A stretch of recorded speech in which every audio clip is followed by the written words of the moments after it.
దేవదాసి వ్యవస్థ. దేవదాసి వ్యవస్థ అంటే తెలుసా? Temple prostitutes. అలా అందంగా ఎవరైనా పిల్ల కనపడితే చిన్నప్పుడే తీసుకెళ్ళి ఆ టెంపుల్లో పెట్టేస్తానంత.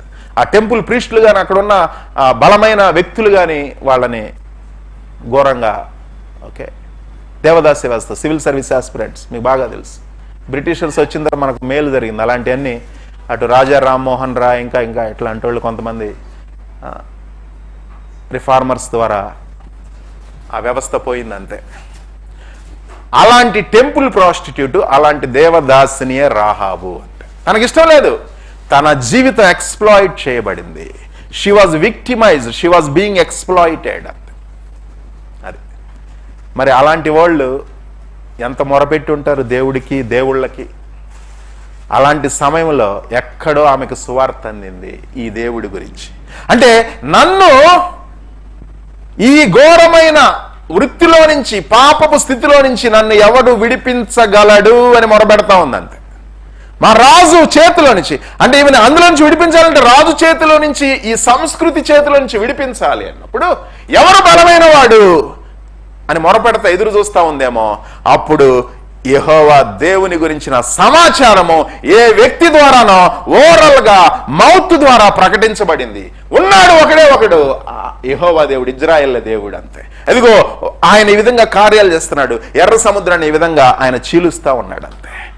ఆకాశం నుంచి ఆయన మన్నాని కురిపించాడు తన ప్రజల నిమిత్తం, పూరేళ్లను కురిపించాడు ఆయన తన ప్రజల నిమిత్తం అంతే. ఫరో దగ్గర నుంచే 20-30 లక్షల మందిని విడిపించిన దేవుడు ఈ వేశ్య వృత్తిలో నుంచి నిన్ను విడిపించడా అన్న విశ్వాసం ఆమెకి ఎక్కడో కలిగిందంతే. హల్లెలూయా. విన్నది, వినుట వల్ల విశ్వాసం కలిగింది.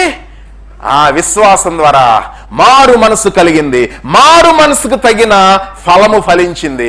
ఇక తనకి మేలు కొలుపు, తనకి పశ్చాత్తాపం కలిగి, ఇక నేను ఈ వేశ్య వృత్తిలో ఉన్నను, ఇక నుంచి నా దేవుడు మారిపోతున్నా. నా దేవుడు యెహోవా దేవుడే, పరిశుద్ధుడైన దేవుడు ఆయన.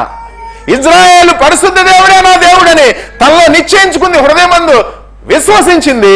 ఇప్పుడు నోటితో రక్షణ కలుగునట్లు ఒప్పుకుంటుంది. ఆ ఒప్పుకోవటం సామాన్యులు ఎదుటి కాదు, రాజు దగ్గరికి వెళ్ళిపోయింది. ఏ రాజు ద్వారా తను ఈ వృత్తిలోకి నెట్టబడింది అక్కడికి వెళ్ళి. రాజుల దగ్గర కూడా ఏం ఫేమస్ అంతే. రాజు దగ్గరికి వెళ్ళి ఇక నుంచి నేను విగ్రహారాధన చేయను, ఇక నుంచి నేను ఇజ్రాయేలు పరిశుద్ధ దేవుడిని నేను నమ్ముచున్నాను, ఆయనే నా దేవుడు, నా ప్రభు, ఆయనకి నా జీవితం ఇస్తున్నాను. అందుకని నేను ఈ వేశ్యావృత్తిని, ఆయన పరిశుద్ధుడు గనక నేను పరిశుద్ధుడై ఉన్న ప్రకారం మీరును పరిశుద్ధులై ఉండండి అంటున్నాడు అంతే. As I am holy be holy అంటున్నాడు అంతే. As I am perfect be perfect అంటున్నాడు గనక నేను ఇక పరిశుద్ధత